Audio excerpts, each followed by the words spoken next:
Guys ദൃശ്യം 3യുടെ teaser വന്നിട്ടുണ്ട്. നമുക്കൊന്ന് കണ്ടു നോക്കാം. കാരണം ഇത്രയും വലിയൊരു സിനിമ, ഇത്രയും മലയാളികൾ ആസ്വദിച്ച ഇത്രയും വലിയ ലാലേട്ടന്റെ മൂവി, ആക്ച്വലി ഞാൻ ദൃശ്യം ഫസ്റ്റ് കണ്ടപ്പോഴേ സർപ്രൈസ് ആയിപ്പോയി. ഞാൻ പിന്നെ അപ്പൊ വിചാരിച്ചത് ഇനി ഇതിനേക്കാളും വലിയൊരു സർപ്രൈസ് എന്താണ് തരാതിരിക്കുന്നത്. സെക്കൻഡ് ഇറങ്ങിയപ്പോൾ അത്രയും വലിയ പ്രതീക്ഷയൊന്നും ഇല്ലായിരുന്നു. അപ്പോൾ അത് പോയി കണ്ടപ്പോഴത്തേക്കാണ് മനസ്സിലാവുന്നത് അതിനേക്കാളും വലിയ അടാറ് സാധനം അതിനകത്തെടുത്ത് വെച്ചേക്കണം. ഇത് കണ്ടപ്പോഴത്തേക്ക് അങ്ങനെ എന്നായിപ്പോയി. തേർഡിൽ എന്താണ് അവർക്ക് ഇതിനേക്കാളും കൂടുതൽ തരാനുള്ള ചോദ്യം അവിടെ നിൽക്കുന്നത് ജിത്തു ജോസഫാണ്. മിറാജ് വരെ ആക്കാതിരുന്നാൽ മതി. എന്തായാലും നമുക്ക് ടീസർ ഒന്ന് കാണാം.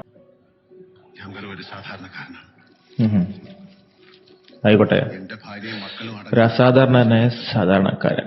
ഓക്കെ, സ്വകാര്യതയിലേക്ക് ക്ഷണിക്കപ്പെടാതെ ആര് ഇവൻ?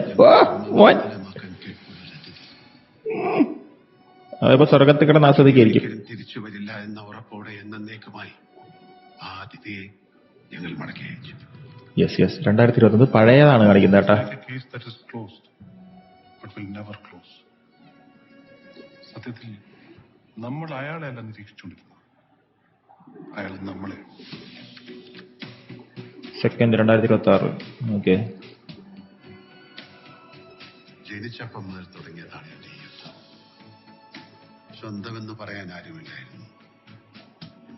കഷ്ടപ്പെട്ട് അധ്വാനിച്ച് ഞാൻ സ്വന്തമാക്കിയതാണ് എന്റെ കുടുംബം.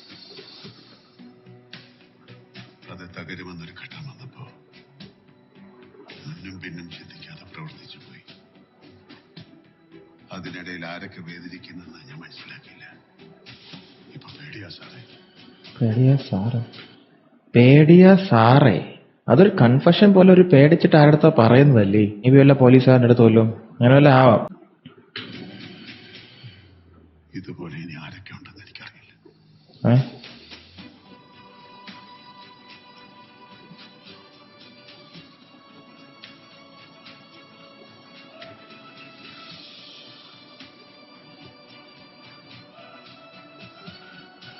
Antony Perumbavoor,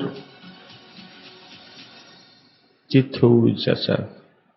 May 21, 1 minute 50 second teacher. Actually ടീച്ചറിനകത്ത് അധികം കാര്യങ്ങളൊന്നും ഇല്ല കേട്ടാ. പക്ഷെ അതിലാ ഒരു സംഭവം പറയുന്നത് എനിക്ക് തോന്നുന്നു ഏതെങ്കിലും പോലീസുകാരുടെ അടുത്തൊല്ലാം പറയുന്നതായിരിക്കും മിക്കവാറും. എനിക്ക് തോന്നുന്നു ജോർജ് കുട്ടിയുടെ മെന്റൽ സ്ട്രഗിളും ജോർജിയുടെ ഫാമിലിയുടെ മെന്റൽ സ്ട്രഗിളൊക്കെ ഒരുപാട് കാണാൻ സാധ്യതയുണ്ട് നമുക്ക് ദൃശ്യം 3-ക്കകത്ത്. എസ്തറല്ലേ ആക്ച്വലി കണ്ടത്? അത് എസ്തർ എനിക്ക് തോന്നുന്നു ഇന്ത്യയിലല്ലേ, വേറെ ഏതെങ്കിലും സ്ഥലത്തെല്ലാം വിദേശ പഠനത്തിനോ അങ്ങനെ എന്തെങ്കിലും പോയതല്ലായിരിക്കും. എന്നാൽ ടീച്ചറിനകത്ത് വല്ലായിട്ടൊന്നുമില്ല. എന്താണെങ്കിലും നമ്മളിത് ഫാമിലി സ്റ്റോറിയാണെന്നൊക്കെ പറഞ്ഞ് ദൃശ്യം 3 ആൾക്കാർ അംഗീകരിക്കാൻ പോകണം. അതിനകത്ത് ട്വിസ്റ്റ് വേണം. ഞാൻ പറഞ്ഞ മിറാജ് പോലത്തെ ട്വിസ്റ്റ് വെക്കരുത്. ഇതിനൊരു ക്ലാസ് ലെവൽ സാധനമാണ്. അതിനകത്ത് ദൃശ്യം 3 എന്ന് പറയുമ്പോൾ അങ്ങനെ ഒരു സാധനം അതിനകത്ത് വേണം. അതില്ലാതെ ഈ ദൃശ്യം 3 ഒരിക്കലും വിജയിക്കില്ല. ഒരു കുടുംബകഥയൊക്കെ ആക്കി മാറ്റിക്കഴിഞ്ഞാൽ ഒന്നുകിൽ ഇത് സൂപ്പർ പടമായിരിക്കും, അതല്ലെങ്കിൽ ഇത് വരലിന്റെ കുഴി തുറന്നിട്ട് അതിനകത്ത് ഇട്ട് മൂടേണ്ടി വരും.